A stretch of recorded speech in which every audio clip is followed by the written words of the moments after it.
Naam, wakasema kwamba hata wali wa daku hauadimiki kiasi hiki. Sasa ikatulazimu kwa sababu ni msimu wa Ramadhani huu kwamba ni lazima tupatikane kila wakati, kila muda kama ilivyo ada yetu. Karibu tena ndani ya Vito Africa, ikiwa ni siku ya Jumanne, speaking my mind hapa, na uko nami leo Emmanuel Gona pamoja na mzee wa kazi hapa ambaye atakuwa huyu ni wa kujitambulisha. Unajua mtu ukikosekana kwa screen kwa muda wa tuseme zaidi ya mwezi mmoja, ukirudi tena hewani inabidi uanze kujitambulisha tena. Dipende sana kukukaribisha tena ndani ya Vito Africa. Leo kama tulivyosema ni speaking my mind, na tupo live pale Facebook at Vito Africa na YouTube at Vito Africa, na unaweza kutufuatilia pia kupitia mitandao ile mengine ya kijamii pale X na Instagram at Vito Africa 1 na vile vile TikTok at Vito Africa. Fika pale tukafanya mambo yetu ile tu kama ilivyo desturi yetu, na leo comments zitakuwa zinashuka upande ule wa Facebook, tutateremka nazo. Upande wa YouTube pia hatutaweza kuwaacha nyuma, lazima pia tuteremke nazo ili tuende sambamba zaidi. Pengine ni karibishe mwenzangu hapa akaweze kusalimia, tukajuliane hali. Ni muhimu sana, unajua wakati mwingine unaketi na mtu hivi kumbe hata amefanyika ile kitu ingine na wewe ujue. Kitu gani? Ile ingine. Kitu ni moja tunaua ni hiyo ingine. Hiyo nyingine. Shukran sana. Na unajua ikija kwa masuala ya salamu mara nyingi tunasalimiana, umeshindaje? Nimeshinda vyema, good morning to you, good evening. Yaani salamu tumezichukulia ni vitu vya ada kama wanavyosema, kitu cha kawaida, na si vibaya kusalimiana, lakini hata hivyo ni vizuri katika ule muda ambapo watu wanasalimiana, wanamkuana pale mamkuzi yale, watu wajuliane hali kwa hali ilivyo. Iwapo mtu hajihisi vizuri, nadhani ni kipindi hicho ndicho ambacho mtu anaweza kusema kabisa kwamba umeamkaje? Nimeamka vyema japo kichwa, kwa sababu salamu ni ada kama wanavyosema wanajamii, lakini kuna ile sehemu muhimu sana ya ile salamu, si ya kuleta maingiliano tu, bali ya kumjulia mwenzako hali pia, kwamba kichwa cha niuma, au kuna hivi na hivi, kuna 1 2 3. Kwa hiyo mpenzi mtazamaji, karibu tena katika kipindi Speaking My Mind Vito Africa. Mimi ni wako Heri Kombe, na ni nashukuru Mungu nimeona siku ya leo, na siku yenyewe imekuwa vizuri tu, shughuli hapa na pale nyingi tu zisizoisha, maisha kutafuta kupambana na hali ya kiuchumi ilivyo, mambo mengi tu ambayo tunafanya. Mambo ya kiuchumi nilisikia alirudi sawa kimpango. Naam. Pengine ni maisha bei za bidhaa pengine hazikushuka, lakini sisi tulizoea hali. Kwa hiyo kidogo ikafanana na kwamba mambo iko sambamba, lakini karibu tena pia kwa sababu ni zamani sana tangu niwe na wewe hapa. Nafurahia sana kwamba umefika hapa leo. Nafurahia kwamba umekubali mwito. Hata imekuwa sasa cha wito. Lakini mimi huwa nakubali nakataa wito kweli. Mimi niko hapa wakati mwingi tuambie tu mpenzi mtazamaji kwamba wakati mwingi wewe huwa unakataa. Uko na sababu nyingi. By the way, hata unajua siko sure leo ilikuwaje. Ilianzaje ndo ukajipata hapa? Mimi huwa niko siku zote. Na mpenzi mtazamaji, leo tuko live Facebook. Naam. Tuko live YouTube pia. Naam, na very soon tutakuwa live Instagram na TikTok. Very soon. Tunahakikisha kwamba tunakupata pale ambapo wewe upo, na unazidi kufurahia vipindi vyetu kemkem hapa Vito Africa. Vizuri sana. Nakumbuka ilikuwa siku gani? Wiki iliyopita Jumatano ama Alhamisi pale, kuna jamaa fulani, bingwa fulani hivi, akatuuliza, "Je, mpo kweli Facebook?"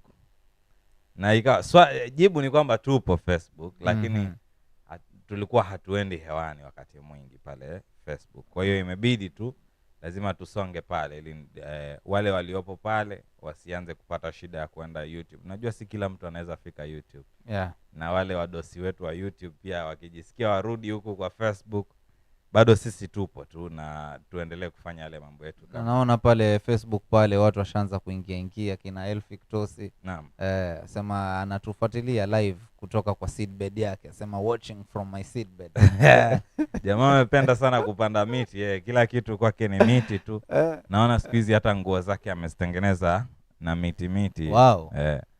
Nimemuona mambo yake sana, lakini Elfic Tosi, kumbuka lile swali langu la jana bwana, kuna vitu hutuambii brother. Hauwezi vaa makoti pahali kwenye jua ama joto kali alafu unatuambia bado unatafuta. Wewe uko sure unatafuta? Bro, huko Facebook leo kutawaka moto. Oh, what I'm saying brother. This is one. Kuna jamaa ambaye alipewa jina takatifu. Alipewa jina la siku takatifu na jina takatifu. Anaitwa Sunday Pedro Afande. Unajua Pedro, by the way, Pedro huwa anajiita presenter wa Vito Africa. Huyu ni presenter. Na ni jamaa mwingine superb sana. So thank you for joining in Pedro. Pedro yuko ndani. Hiyo iko sawa sana. Naam. Iko sawa sana. Sasa leo kabla pengine tuingie huko ndani, naona wewe umeamua tu urauke huko, lakini ni sawa pia. Simba. So kabla pengine turudi huko tuangalie hivyo. Naam. Ikiwa ni siku tu ile ya speaking my mind. Personally I have a concern. Mwanzo naanza na wewe. Wewe huangalia status zangu?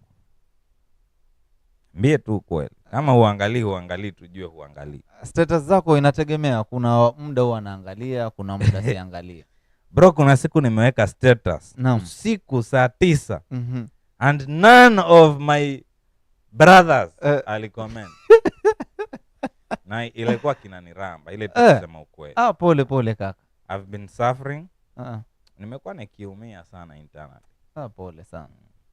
Na umeanza vizuri hapa kwamba salamu si salamu tu, kwa ile ya kujuliana ni, lakini jamani na watu wasalimiana kila siku. Nimeteseka jamani. Pole sana. Nimeteseka sana. Sijui kwa nini nacheka, lakini I feel like okay, I'm not laughing at your suffering. Yes. Obviously it's not a laughing matter. Yeah, because it's not a laughing matter. Yes. But kitu kizuri ni kwamba the moment mtu akijua kwamba anateseka, hapo ashaanza kutafuta suluhu kwa ile shida yake. Na nataka kuamini kwamba kuna uwezekano huenda ukashare na sisi umeteseka kivipi. Hiyo hata ndio niko hapa kabisa. Na the moment ukifanya hivyo tumepata suluhu asilimia zaidi ya 50 pale. Kwa hiyo issue yangu. Kwa hiyo issue yako. Okay. Kwa hiyo mimi nataka kuamini baada ya hii show kuteseka kutakuwa kunaelekea mwisho kama hakutaisha. Okay. Kabisa. Lakini samahani sana lakini jamaa muliamua kabisa status zangu, lakini nashukuru Mungu pia kuna warembo kiasi waliweza kuniongelesha pale. Naam. Baada ya masaa mengi ndio watu wananiambia pole, issue iko wapi nini, unajua. Lakini life generally, life sahihi, unajua vijana wengi kule nje tunasema life ni ngumu. And by the way, kuangalia life kama ni ngumu haiendi tu pengine umekosa mapato ama nini. Wakati mwingine tu unakosa amani na pale kwenye uko na zile situation na circumstances ambazo unazipata kwazo. So like my issue haikuwa ya kukosa pesa kama pengine watu wengi huwa wanachapika pengine kama ni kukosa pesa. Mine was not, it was actually far from that. It was more of just lacking your peace of mind. In terms of kule ile base yenye nashinda. Unajua kuna watu wanajua pale kwenye nashinda. So acha nikwambie hivyo ndio ikuwe hivyo ili for security reasons. So unapata kuna venye mtu unapata kuna time tu, if you look at kale ka situation kenye unajipata hapo ndani, unapata kana kuwekea katika njia panda. Sometimes some of us maybe you are working but there is that feeling that hauko at peace. Unajua kuna ile yenye uko and you are happy, unajua.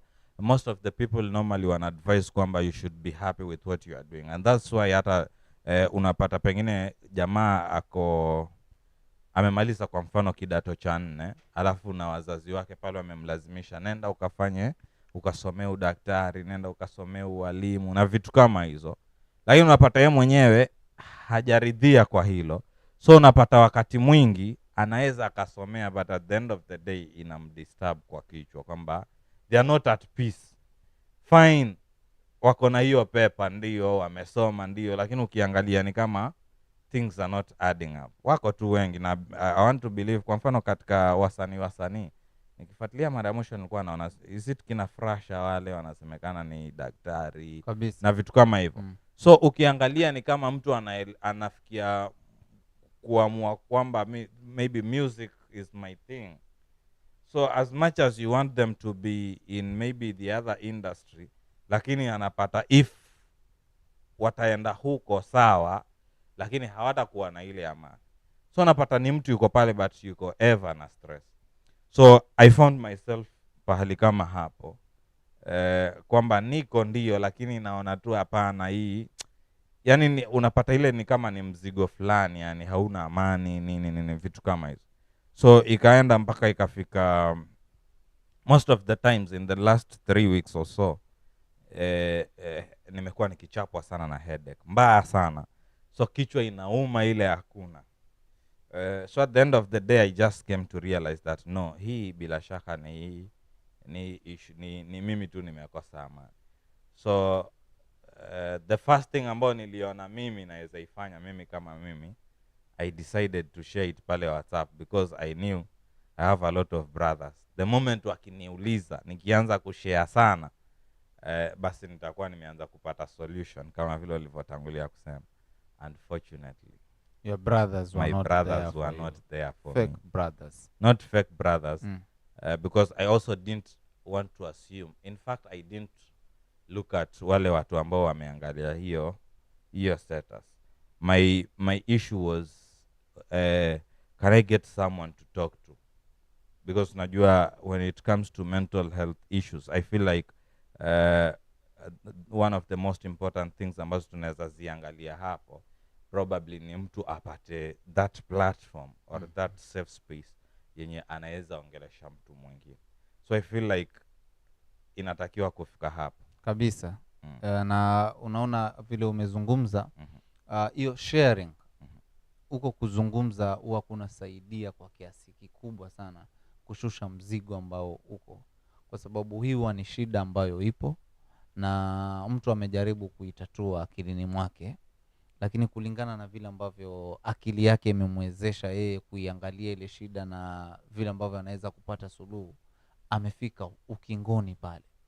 Kwa hiyo kitu ambacho anahitaji ni kufunguka ili akaweze kupunguza ule msongo wa mawazo ambao uko akilini mwake, na anapopata hata japo mtu wa kumsikiza tu, huwa kwa kiasi kikubwa ile huwa inafanya nini, inasaidia. Lakini sasa unapoangalia jamii yetu, hususan hiki kizazi chetu,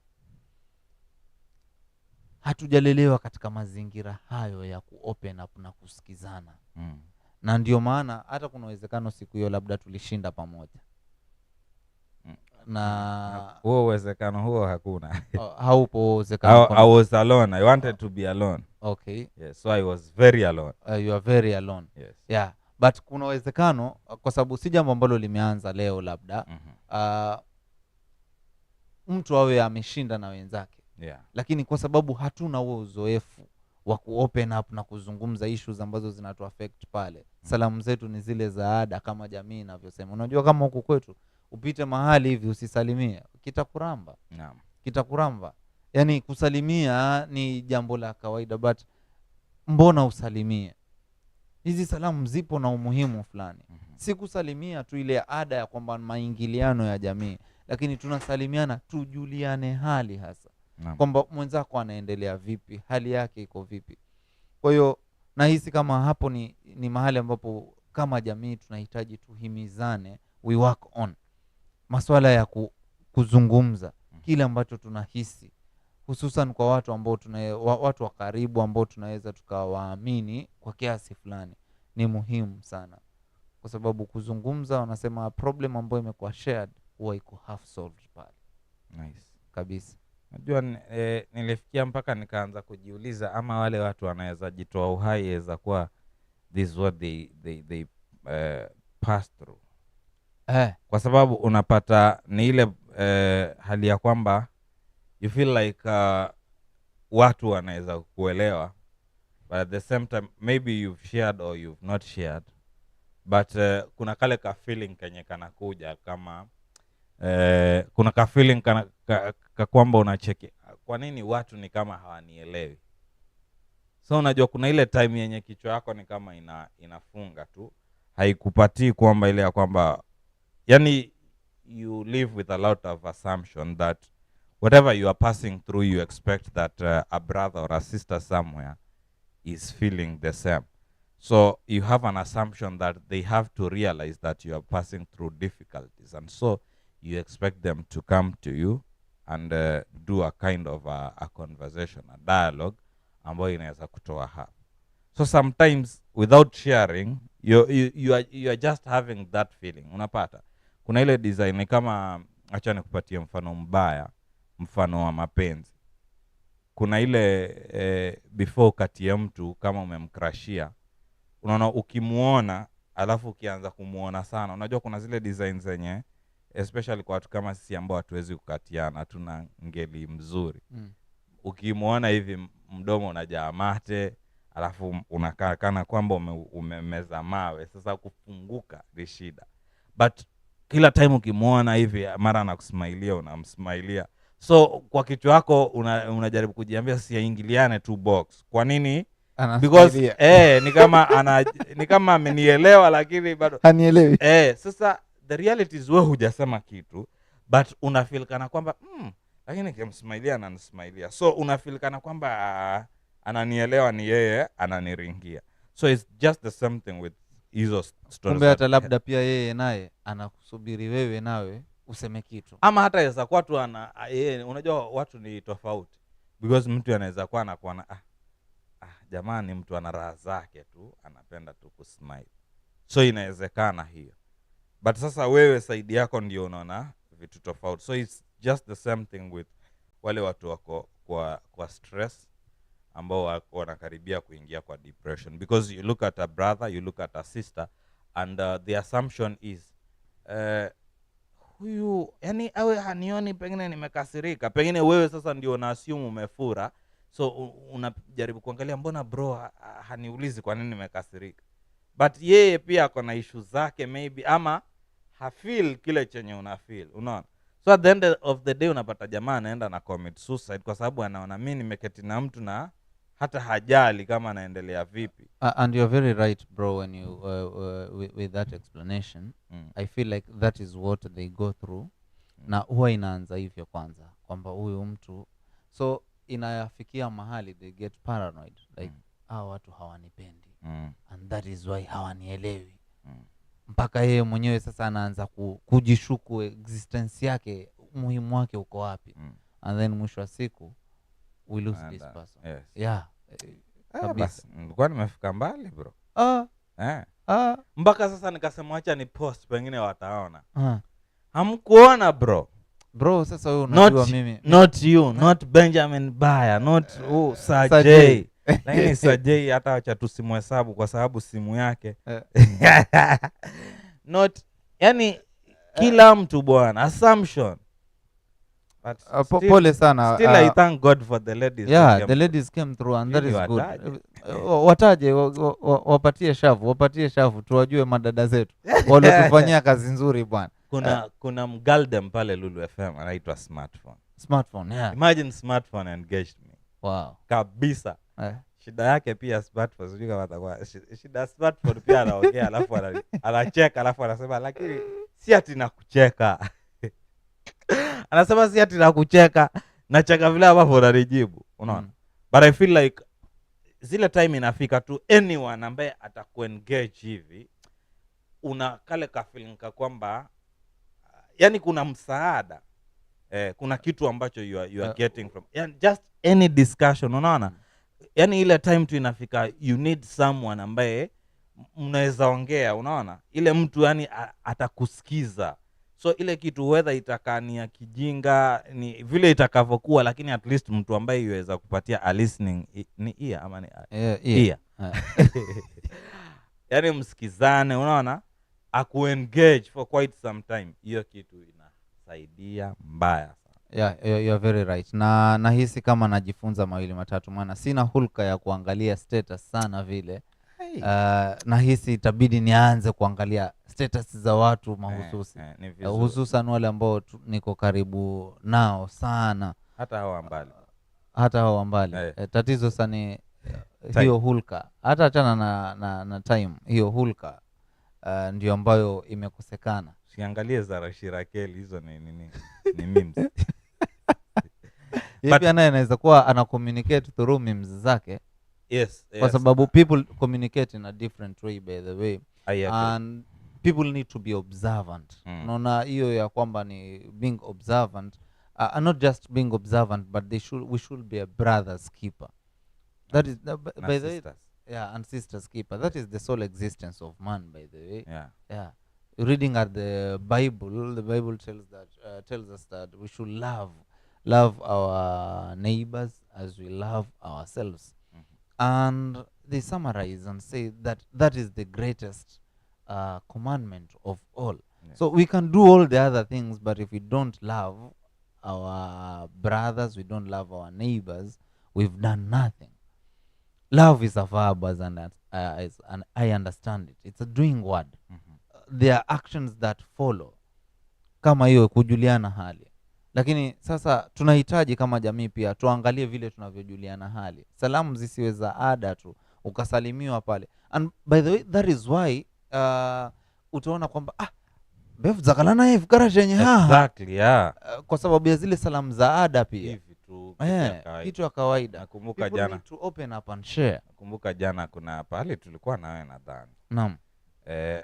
Dada fulani pale, Gen CD pale, akauliza, mlinitafuta? So it was, yani ni swali yeye kwa nini? By the way, unajua kuna ile yenye unapiga hesabu, sasa kwa nini nikutafute nini? Unaona? Mpaka anasema sasa sahihi naanza kuangalia wale watu ambao wanafaa kwa contact list yangu. You see, sometimes we have a lot of contacts pale.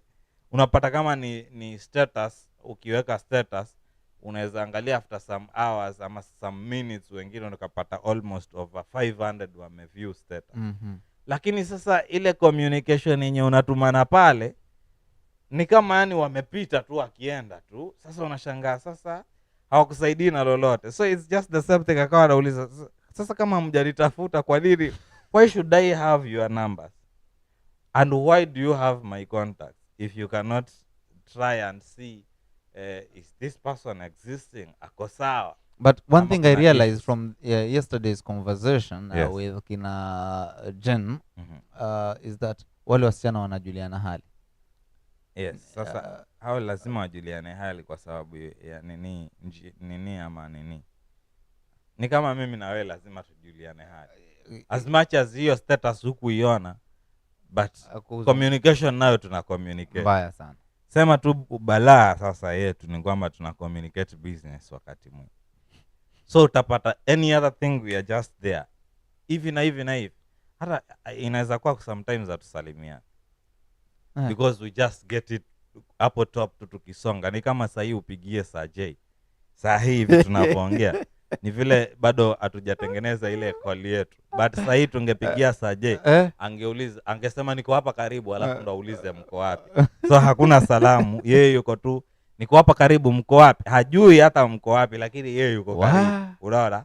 So the next thing ni sawa, nafika hapo in the next few. So akifika hapo, kwa mfano mnakula, hata salimia, hata nawa anaanza kukula. So mnakipiga hivyo. So lakini Saturday kilipokuwa kinaniramba tukiwa hapo everyone noted. Na by the way wao kuna time yenye inafika unaona huyu hayuko sawa. Hutokea, but we need to sijui lakini nahisi kama wanaume karibia wote wako hivyo. We need to be brothers keeper. Sisi bado tunaishi ile barbaric system ile ya zamani ya kwamba mwanaume ni awe tough awe hivi. Okay, you need to be tough and all that, but looking at how things are going, especially katika era kama hii of late, tumekuwa na vifo vingi sana, maafa mengi, accidents nyingi, wengi wanalaumu hapa na pale, sijui kuna mashetani hapa, but it could be mental health issues. Ni hivyo. Hujui driver ameamka vipi, hujui yule ameamka vipi.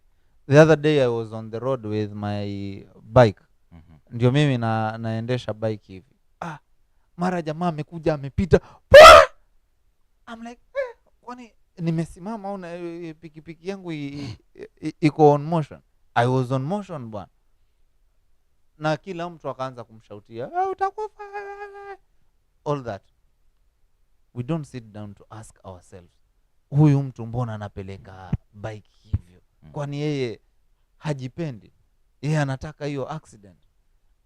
Such, maybe huyu jamaa kuna vitu vimemkoroga kweli.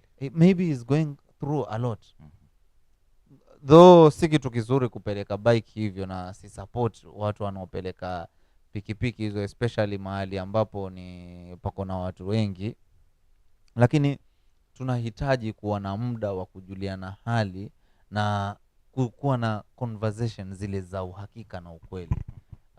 Watu wasimuliane kwamba mimi napitia hiki na hiki na hiki. Watu wengi wamekuwa na yale maswala ya kwamba you need to be strong, you can go through this one, you can take it. You can take it wapi? Wewe unafika mahali sasa you can't take it anymore. Just the same way ukichukua godoro hii mattress, uiongezee maji, ita hold maji for some time, lakini kadri unavyozidi kuongeza yale maji, inafikia muda ile godoro halitaweza kuhold tena yale maji, yataanza kuleak polepole, michirizi polepole, maji yanatoka. Ndio hayo. Hivyo ndivyo ambavyo wanadamu pia tupo. Inafikia mahali sasa you can't take it anymore. Inaitwa nini? Ni saturation point au ni hivyo? Ni saturation point. Inaweza kuwa saturation point ama ikawa ile optimum. Unajua sasa hayo mambo yako kwa muziki, nikifanya production pia inategemea ni muktadha gani, kwa sababu kule kwetu pia kuna elastic limit. Elastic limit. Inaweza kuwa sasa mtu amefikia hapo mwisho kabisa. Sasa kinamramba na sisi tupo tu, au yeye mwenyewe hata labda na yeye yupo hajui, anajiambia you can go through this one, then all of a sudden mtu ameenda amecommit suicide, au ndio yeye amelose akili yake, ameanza kwa drugs, ameingia kwa we are losing this person. Schizophrenia umeingia hapo, jamaa ameanza kuzungumza peke yake hapa na pale mtaani, akizungumza unamwona ndio huyo anatembea anazungumza hivi, huwezi jua. And this pressure is all over kabisa, kutoka kwa watoto, the youths, the elders, mothers, fathers, kila mmoja ako na pressure yake kwa kiasi fulani, na we need to talk to each other, we ease this pressure.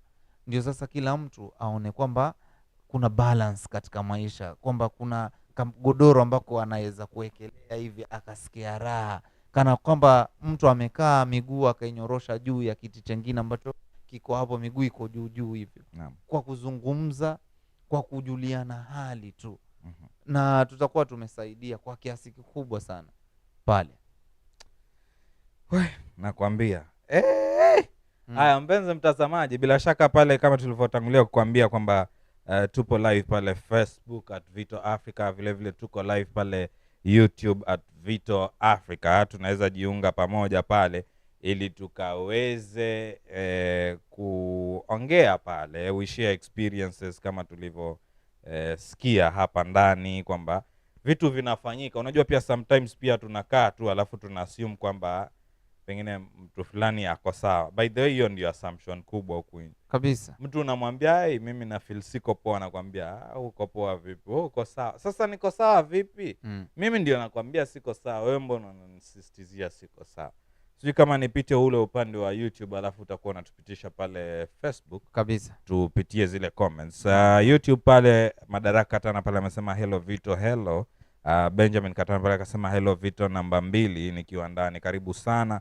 Madaraka akarudi pale akasema mental health issues today, I'm not okay mentally. In short, I'm not healthy. Tuned in.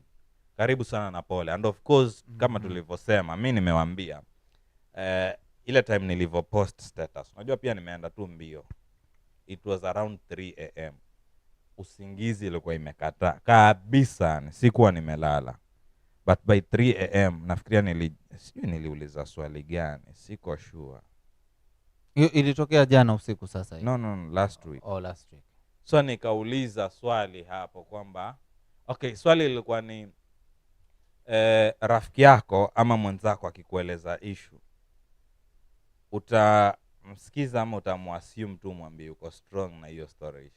Ilikuwa somehow kitu kama hivyo. Naam. So Madaraka Katana, I feel like inaweza kuwa rahisi if you can get someone you share, hata kama ni status by the way, because sometimes unaweza share na mtu yeye akakuassume. That one is very much possible. True. So unaweza assume wewe rafiki yako, yeye akawa si rafiki yako. Unajua pia hizo ziko, unasema fulani ni rafiki yangu, kumbe wewe ndio unamuona kama rafiki, lakini yeye hata akutambui kama rafiki, anakuona tu kama mtu. It's healthy that way. Reshi Raquel pale amesema as a lover of memes, amejileta.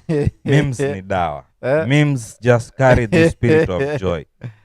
Yeah. Unasahau tu shida zako. Actually it's my way of dealing with mental issues. I agree, it's a good way, a safety measure, but trust me, you always need your space ya kuweza kushare na wenzako. That's a fact.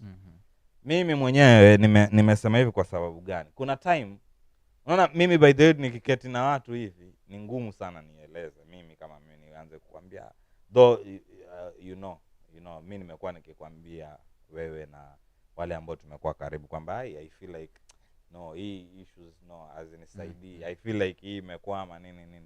But you realize ile time yenye na share such issues ni ndogo. Most of the time lazima tupige story, lazima tucheke sana. So ndio ukipost memes inaweza kuwa inakusaidia, lakini niko sure kuna kale ka time kenye unaketi peke yako sasa kana kuhit, alafu inaanza kukuhit. Hiyo ikija ikipita ile elastic limit inaweza kuwa shida. So it's important pia upate platform. True. Ama space ama mtu ambaye mnaweza share, at least upate kale ka relief kidogo, rather than just assuming that hiyo ita heal tu na hizo memes. Yes, kuna Russians Shama hapo juu kabla ya Reshi Raquel. Yes. Maybe you will go through it, but after this what I will say is that human beings are social beings. There's a reason why we live in families. Yes. There's a reason why we live in groups. Yes. It's because of companionship. Yes. When God created Adam, yes, aliangalia akaona hakuna mtu kama yeye. Yes. Genesis 2:18. Thank you. Yes. Thank you. Iko kwa kichwa bana. Watu naona jamaa fulani pale wa Injili Tambi amenichapa jicho faster. Anaona tu kwani jamaa ameniamulia walipokoa kipindi. Usijali. Tuko na wewe. Yeah. Tuko nayo. Akaona huyu jamaa hayuko peke yake. And most of the time watu wakizungumza kuhusiana na hilo fungu huwa wanalichukulia masuala ya mke na mume. Yeah. But it's about the family. Yeah. Someone ambaye wanaweza kuzungumza, mtu kama yeye wazungumze. Hatutoki katika ombwe, sisi tunatoka katika jamii. Na tumeumbwa ili tuishi katika jamii hiyo. So mambo mengi ambayo yanatuzunguka yako katika jamii, shida ziko katika jamii, suluhu pia vile vile. Asante. Niko na vifungu vingi sana ambavyo vinaingiliana hapa, including Amos 3:3. Naam. Na hizo zingine. Lakini wacha kwa sababu sikipindi wacha tutulie. Usishtuke. Unajua nimekumbuka haraka kwa sababu jana. Naam. Ni juzi Sunday nilikuwa kwa huduma pale. Na nafikiria nililitaja ile siku nyingine pale tukiwa kwa kipindi, nilikuwa kwa huduma pale na we were sharing about fellowship. Unajua ile hiyo togetherness, hiyo kukaa tu pamoja is very important, very key. So Russians pale alikuwa amesema hello, mental illnesses are a killer. True. Glad we are having this talk. Thank you so much. Thank you so much. Unajua they are a killer because just try to think of this. Ukiteguka mkono utaenda kandwa, utafungwa bandeji. Naam. Kwa hiyo unaona ile healing process. Yes. Unaona ile gange Naam. ya daktari, ya rafiki yako, ya yule ambaye yuko karibu yako, unaona kabisa ule mchakato. Naam. Lakini sasa maumivu yanapokuwa akilini, sasa ni kipi ambacho kinafanyika pale? Mara nyingi watu tunaugua, Naam. tunaungulika na kinaturamba kwa kiasi. They are a killer, true. Thank you so much. Thank you so much. Halafu unajua vile unavyoeleza ndio hata inakuwa ngumu zaidi. Because unaileta na ile uzito. Kidogo nianze kulia. Reshi Raquel pale alirudi akasema, I will shout out and protest and advise men to cry. Hii story za kukrai unatoa wapi? Sisi tunaongelea kuhusu sharing issues. Mtu anakuja anasema men walie. Look at this. Sasa unataka mwanaume mzima atoke hapo alafu unaulizwa ni nini, waanze kusema niko na shida. Uko na shida?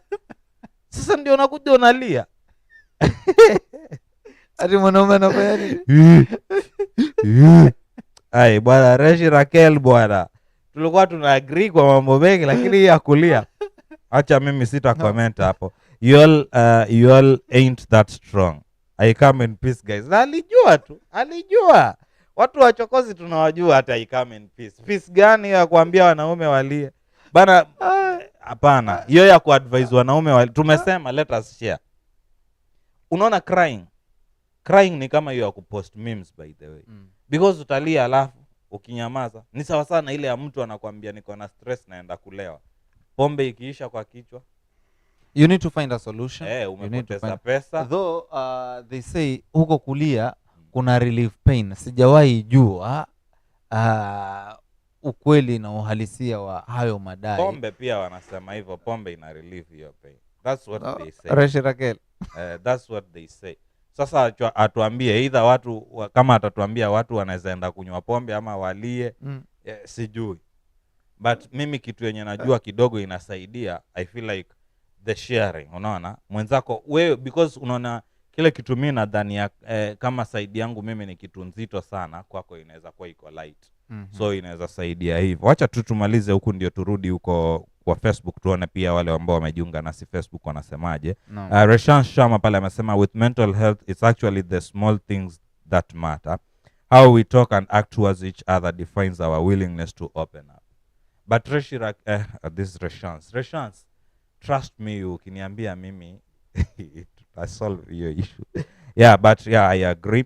So Jay akasema, yeah, huu ni ukweli mtupu na muunga mkono huyu mwenzangu. Watu ambao nimekwambia saa hii ukipigia saa Jay, ni vile tu simu zetu pengine mtazamaji hata asikia. Lakini ukimpigia saa Jay atakwambia niko hapa, mko wapi? Unaona, yeye hana cha salamu, hataki kujua umeshinda vipi. Akikuta mnakula yeye ataingia tu akule. Yaani ni ile life ya twende. Kasonge. Sajai bwana huyu. Reshansa karudi akasema, but of course stress hits us in waves. Kuna times unaka ni kama you are so okay, other times unakuwa low. Proper coping mechanisms assisted. But bado na insist tusiishie tu pale kwa zile zenye zinaka, because mimi na believe kupost memes, kukunywa pombe na kulia bado it's one and the same thing. Ni temporary. But itafikia time mpaka huko kulia pia utachoka wewe huko kulia. Then what next? Itakuwa hiyo ndio shida. Kulewa utalewa alafu ukiishiwa itakuwa tena ni shida nyingine na vitu kama hivyo. But I agree, that's nice. Reshans. Michelle Chome pale amesema hello Vito Africa, hello. Alafu Reshans akarudi akasema, it's how we hide and coat ourselves with smiles yet we are hurt inside, kama Reshi Raquel. I hope we heal and get over all the silent battles we fight. Thank you so much. That's powerful. Sajay akasema mwanaume ukilia unaka Africa dushu fulani.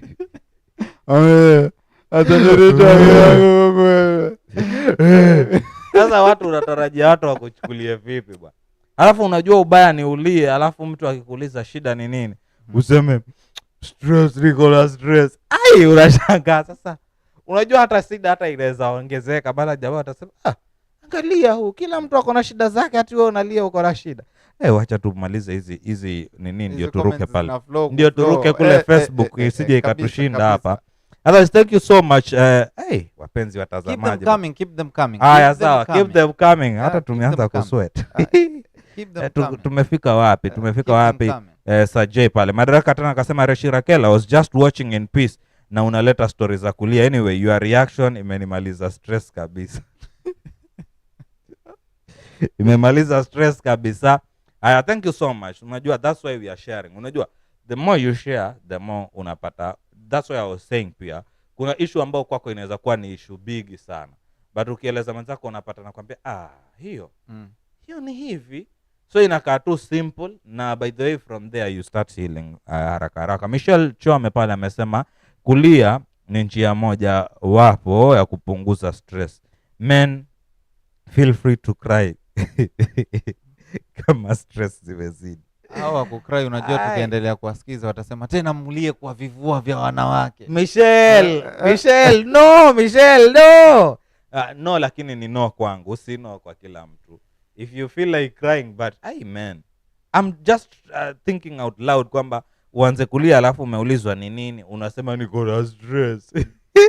Alafu ubaya uko na libezi kama mimi, unaweza ibisha jamii wewe, si kitu kizuri. Lakini haya sawa, kwa sababu unajua ushauri ni ushauri, hatuwezi jua, yaweza kuwa hiyo ndio dawa. So thank you so much Michelle. Omondi Steven pale amesema nawategea kwa sana jamaa ndio kuingia sasa. Thank you so much Omondi Steven. Reshi Raquel, alafu Omondi Steven sijui kama alikukaribisha bro, juzi walikuwa nakula ng'ombe mzima pale, lakini hatujavunjika moyo bado, kichwa na miguu nilipitia hapo karibu na nikaona dalili. Asante sana Omondi Steven, this is the right time ya kujisafisha.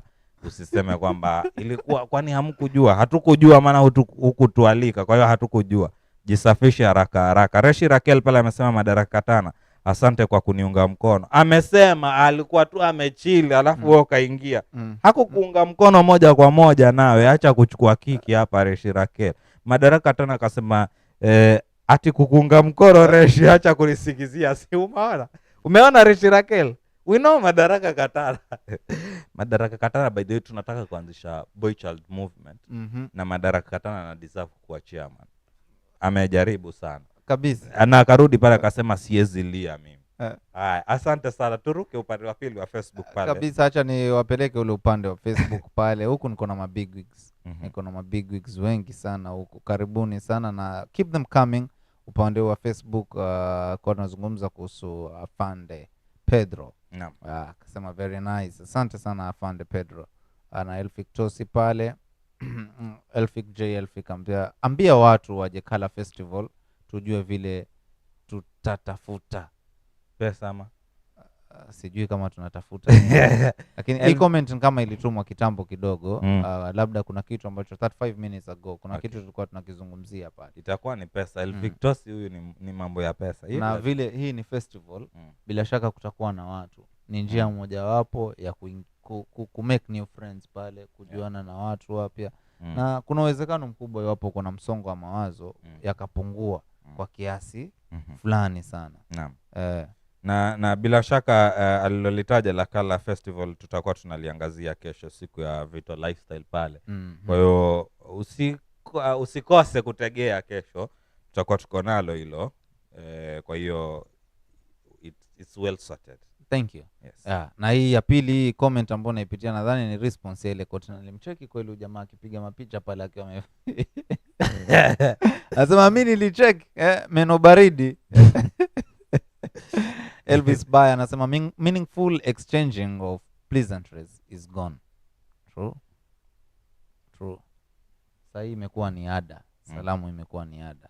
Solomon Wisdom Safari anasema watching. Madaraka Katana anasema the conversation is so deep. Feel touched. Should I call all my contacts and ask how they are doing? I guess I'm a victim of this.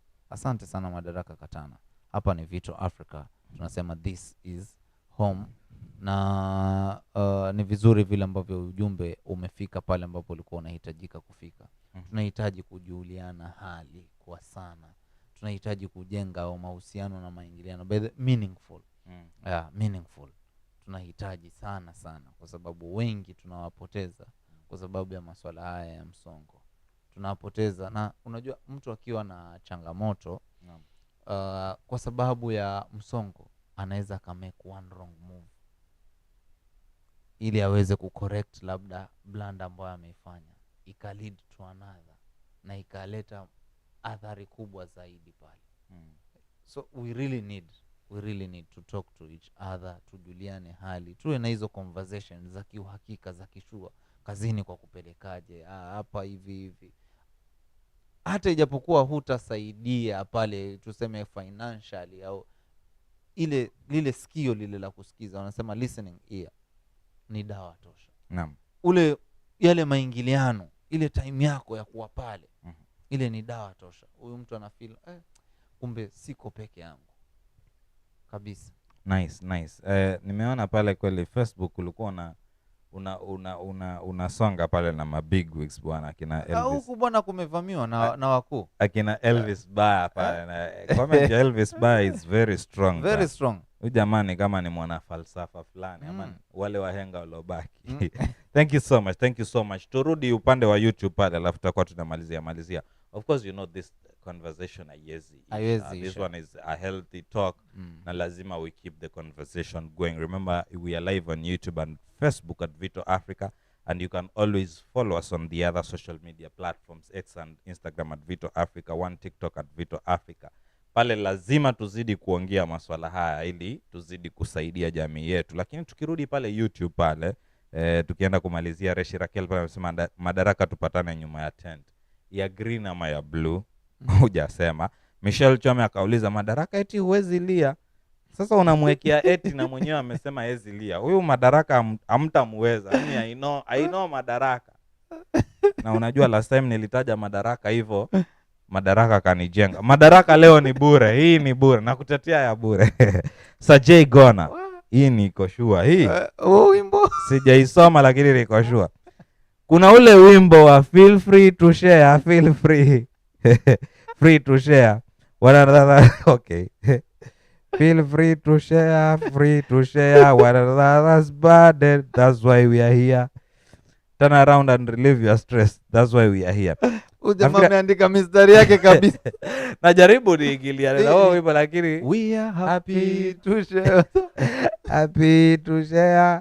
Lakini ameingiliana. Feel free to share, what others burden. That's why we are here. Mimi nakumbuka kuna wakati tukiwa primary ile ya head shoulders knees and toes, kuna mtu tulisikia akiimba vitu zake na ni hawa. Uzuri huyo amekamba vipi wewe? Alikuwa anataja maneno ambayo hayaexist. Kama yule mimi Mumasai. Hivyo. Ama ile mwisho Merry Christmas, mwisho Merry Christmas, Merry Christmas. Sasa unashangaa nini huyo anaongea? Unajua si vizuri kucheka mbele ya kamera. Ukiwa mbele ya kamera unafaa uweke usongo. Unaweza cheka, huyu ni Sajay.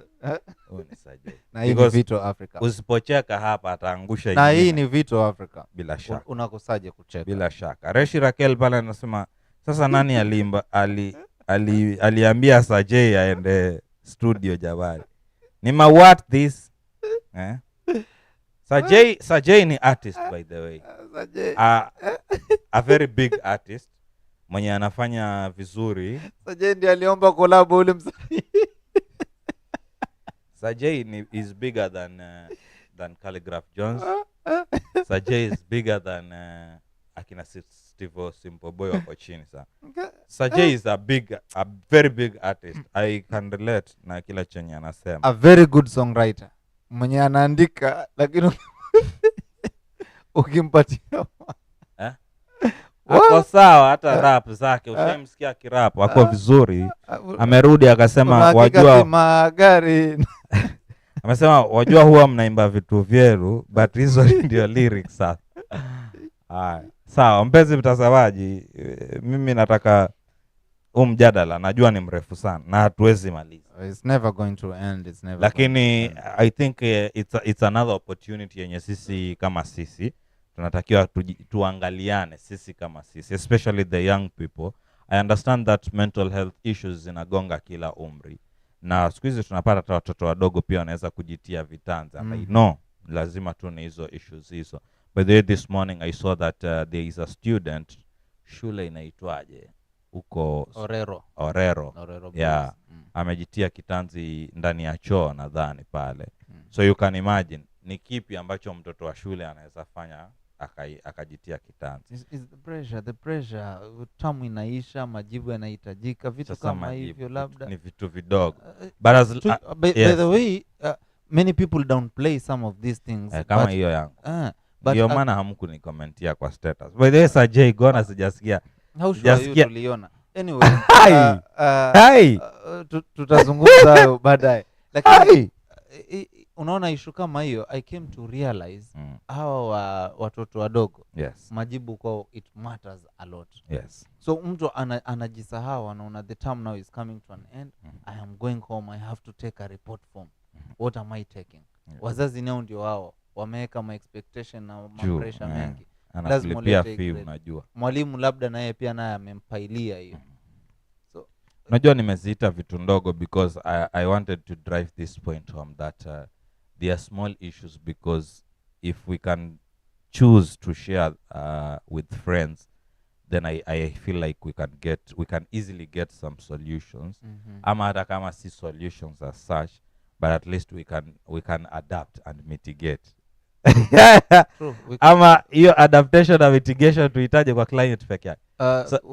Some coping mechanisms. Yes. Yeah. Yes. Inaweza tusaidia. Kabisa. That's why nimezitaja issue ndogo. Kitu tu tunatakiwa kujua ni whatever you are going through, huenda ikawa si wewe peke yako, na huenda ikawa ni kitu kidogo mwenzako anapitia kikubwa zaidi ya hicho. So cha msingi zaidi tujaribu kutafutana, kujaribu kuwa wazi. Nafikiria wakati fulani pia tulikuwa tunasema unaweza tumia kama mfano. Inaweza kuwa ni mambo ya mapenzi kwa mfano, kwa sababu pengine vijana wengi wanasumbuliwa na hiyo. Unaweza ileta kwa wenzako kama mfano kwamba nimeona jamaa fulani mpenzi wake ameenda kwa mpenzi mwingine sijui nini. So as much as inakuhurt ndio, lakini unaweza pia na mfano pale ikachangiwa ukaokota kile ambacho kitakusaidia, alafu hatimaye utakuwa pia umesaidika kwa njia moja ama nyingine. So it's healthy for us to share and let us keep these conversations, because tukiacha kuongelea hizi issues tutazidi kupungua, tutazidi kuumia, na hii maisha haitaki makasiriko, lazima tu enjoy. Si walisema bora ni enjoy kabisa. Maisha malizia kipindi bro. Asante sana. Naam, mimi labda nimalizie tu kwa kusema kwamba maji baridi hayawi moto kwamba utayaoga baadaye au kuchelewa. Ubaridi bado ni ule ule. Kwa hiyo wakati ule ambapo msongo unaanza, tujaribu kutafuta msaada. Tusiseme kwamba hii ninaweza. Situation haitabadilika, it only gets worse. Tafuta sikio ambalo litakusikiza. Tafuta njia ambayo unaweza kukabiliana na hiyo hali mapema kadri ya uwezo wako. Ndio sasa usaidike mapema pale, na utagundua kwamba itakusave time nyingi na utasave mambo mengi tu kwa sana. Naam. Asante sana, hadi wiki inayokuja kipindi Speaking My Mind. Kwaherini.